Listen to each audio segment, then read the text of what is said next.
마켓 무버입니다. 계속되고 있는 경기 둔화 우려 속에 경기 방어주에 대한 관심도 커지고 있는데요. 경기 방어주 안에서 광고 업종에 대한 긍정적인 분석이 나왔습니다. 어쩌면 가장 완벽한 방어주일 것이다 라는 분석인데요. DS 투자증권의 분석 함께 살펴보도록 하겠습니다. 먼저 광고 업황부터 좀 짚어보자면요. 업황 그렇게 좋지는 못합니다. 국내 총 광고비 시장 지난 2024년에는 2.8% 전년 대비 성장했을 것으로 추정이 되고요. 2025년 올해에는 2.7%가량 성장할 것으로 전망이 되고 있는데요. 2%대 저성장세를 유지할 것이다 라는 이야기입니다. 경기 둔화, 소비 둔화 우려 속에 어쩌면 당연한 결과로 볼 수 있겠습니다. 여기에 한국의 GDP 성장률도 전망 역시 하향세인 점 부담 요인입니다. 한국의 GDP 그리고 광고 업황은 연관돼서 움직이는 경향이 있기 때문입니다.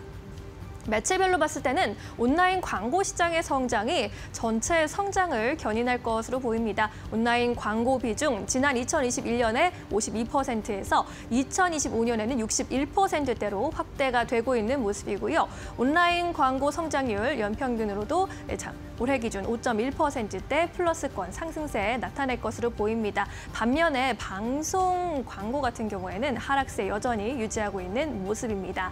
이렇게 다소 밋밋한 광고 시장 속에서 이렇게 업종, 이렇게 업황 매체별로 차별화되고 있는 가운데 기회 요인도 좀 찾아볼 수 있겠다라는 의견인데요. 먼저 OTT 쪽에서의 수익 증가 기대감입니다. 넷플릭스나 TV인과 같은 OTT에서 광고 요금제를 출시하면서 수익이 늘어날 수 있겠다라는 기대감인데요. 예를 들어서 TV의 광고 수익에는 올해 들어서만 2배 이상 성장할 것이라는 전망을 내놨습니다. 그리고 두 번째 기회 요인은 해외 수익입니다. 국내 광고주의 해외 광고가 확대 추세를 보이면서 해외 수익이 증가할 것이다라는 전망을 내놓았고요. 이에 따라 해외 매출이 높은 그런 기업들 위주로 집중해봐야 한다라는 분석을 제시했습니다. 그렇다면 어떤 기업들 위주일까요? 네, DS 투자증권에서는 제일기회 그리고 이노션에 대해서 완벽한 방어주 넘버 1, 2다라고 제시를 했습니다. 높은 실적과 안정성, 배당 수익률, 그리고 부담 없는 밸류에이션까지 방어주의 역할을 톡톡히 해낼 것이다 라고 전했는데요. 계열사를 통한 안정적인 광고 수익을 창출하고 있고 국내외 실적 분산 그리고 해외 비계열 광고주가 확대되는 가운데 비용 통제를 통해서 수익성을 개선하고 있다고 봤습니다. 따라서 이 두 기업 모두 올해 매출 총이익 5% 내외로 영업이익도 7% 내외로 성장할 것으로 전망을 했고요.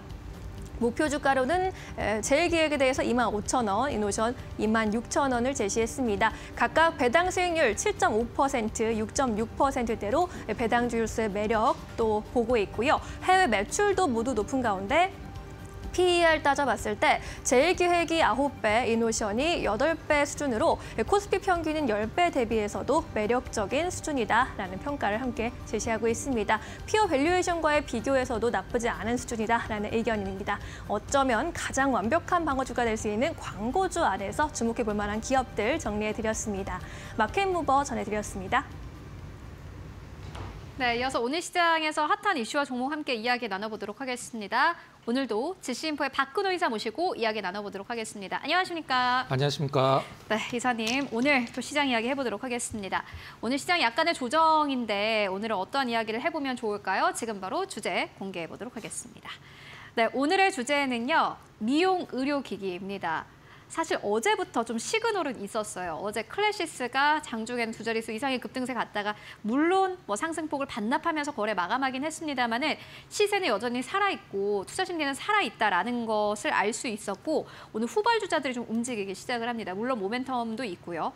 최선호주가 있는지 투자 전략은 어떤지 여쭤보도록 하겠습니다. 원픽 종목 있으신가요? 저는 APR로 정했습니다. 아, 약간 뻔한데 네. 그래도 네. 좋은 기업이니까. 네. 이 APR을 네. 고르신 이유가 있으실까요? 뭐 시험을 볼 때 다음 중 뭐 가장 좋은 미용 의료 기기를 고르시오. 1번 클래시스, 2번 뭐 APR, 3번 루트로닉, 4번 원텍 뭐 이런 식으로 이제 쫙 보기가 있으면 누구나 다 1번을 꼽을 것 같습니다. 실질적으로는. 근데 근데 뭐 파마리서치도 있고요. 이제 기기라고 이제 표현이 돼서 미용 의료 오늘 네. 다 움직이는 걸 네, 통틀어서. 네, 맞습니다. 파마 리서치도 너무 좋죠. 근데 APR과 사실 그 APR이라기보다 이제 시청자분들이 더 알기 쉽게 말씀드리는 이제 메디큐브라고 이제 기기. 막대 같은 걸로 이렇게 막 그 화장품 바르고 흡수 잘 되라고 그런 거죠. 동국제약에서 거의 똑같은 게 나왔죠. 이제 마데카 프라임이라고.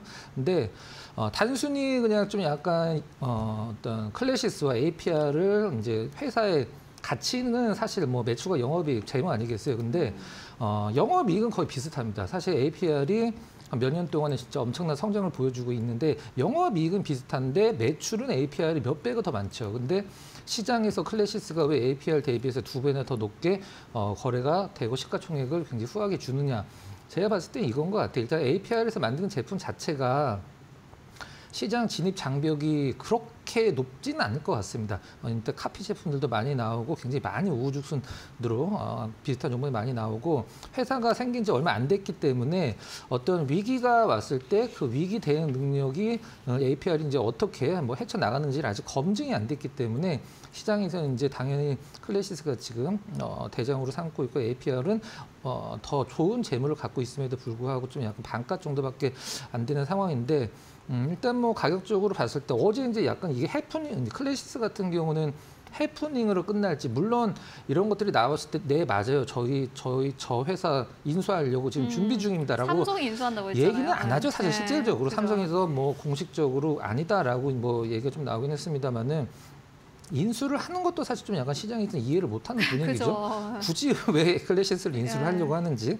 물론 인수한다라고 하면 APR 주주분들 입장에서는 뭐 우리 레인보우 로보틱스처럼 뭐 날아가는 거 아니냐. 뭐 지금도 물론 날아가고 있긴 합니다만은 좀 약간 지켜봐야 될 것 같고 가격적으로 봤을 때 저는 이제 요거에 집중을 했어요. 이제 클래시스와 APR은 현재 APR은 지금 엄청나게 성장을 하고 있고 영업이익은 똑같은데 매출도 더 많고 한데 일단 시가총액이 절반밖에 안 돼서 뭐 클래시스도 좋고 APR도 좋은데 좀 약간 APR 쪽으로 저는 뭐 약간 가격적인 메리트가 있다 이렇게.